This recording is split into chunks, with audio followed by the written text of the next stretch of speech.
Perhiasan yang satu ini memang selalu menjadi primadona. Bukan hanya karena nilai estetiknya, tapi juga karena nilai ekonomisnya. Apalagi bagi mereka kaum hawa. Pernah dengar istilah emas pabrikan? Inilah wujud industri yang hasil akhirnya acap kali memukau kaum perempuan. Kalau pabrikan sama saja itu tukang emas, tapi jumlahnya banyak, ya kan? Dan produksinya banyak. Tukang emas menggunakan alat-alat yang tradisional, pabrikan menggunakan alat-alat dengan teknologi yang lebih baru. Sebelum dibentuk, biasanya emas diolah berdasarkan permintaan pelanggan, seperti presentase kadar karat dan warna emas yang diinginkan. Ada yang menyukai warna emas kekuningan, agak kemerahan, tapi tak sedikit penyuka emas putih. Untuk mewujudkan warna emas sesuai keinginan, diperlukan hitung-hitungan yang matang. Standar persentase emas di Indonesia sendiri sebenarnya belum baku. Bahkan tak jarang sangat bergantung pada si pembuat emas. Otomatis emas pabrikan konsistensi dari kadar akan lebih terjamin daripada seandainya itu dikerjakan oleh industri atau perorangan, otomatis lebih terjamin.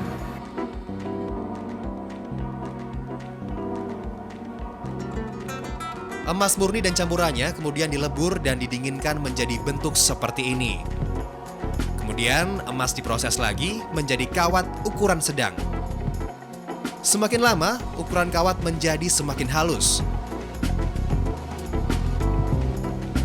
Ada juga yang diproses menjadi lempengan seperti ini.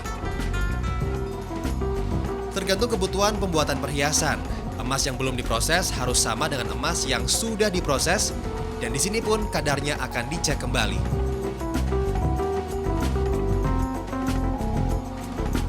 Memang paling penting di mana permulaan.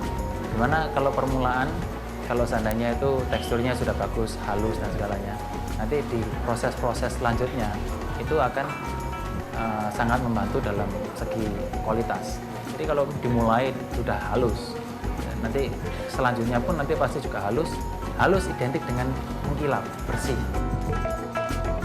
Dalam proses pembuatan, mengenal basic atau dasar. Proses inilah yang mengandalkan mesin, misalnya dalam pembuatan rantai seperti ini. Mesin ini disebut mesin rajut, karena mesin ini bekerja merajut kawat emas hasil proses awal tadi menjadi rantai.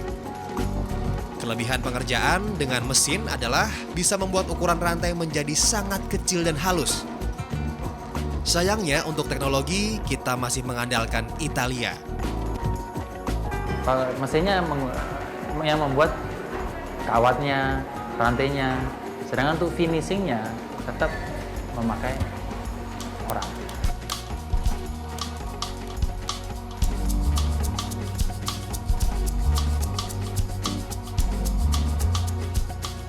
Di sini tenaga manusia sangat berperan, seperti membuat variasi dan kombinasi bentuk perhiasan.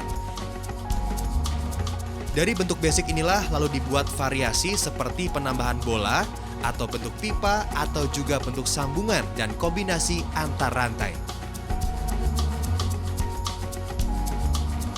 Setelah itu emas pun dicuci.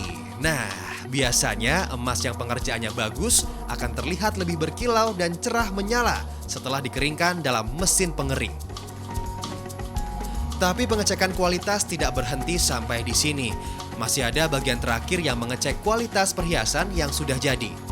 Bahkan ada 10 kriteria yang harus dipenuhi agar perhiasan dianggap layak ekspor. Termasuk panjang, tekstur, dan kilapnya. Di Indonesia kebanyakan masyarakatnya membeli emas sebenarnya untuk perhiasan, iya, tapi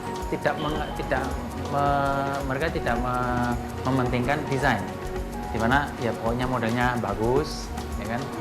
Ya, pokoknya model bagus dan mereka pentingnya untuk investasi daripada mereka membeli suatu perhiasan dengan desain yang lebih lebih bagus atau lain, lebih unik atau lebih rumit. Tapi jangan harap bisa sembarangan keluar masuk kawasan pabrik. Karena bekerja dengan barang berharga, sistem keamanan pabrik harus diperhatikan. Coba lihat para karyawan ini, tidak ada satupun yang memakai perhiasan. Mereka juga wajib memakai seragam khusus. Inilah yang dilakukan saat jam kerja selesai atau saat karyawan akan keluar pabrik. Pengecekan dilakukan dengan metal detektor atau senter untuk mengecek mulut dan kaki.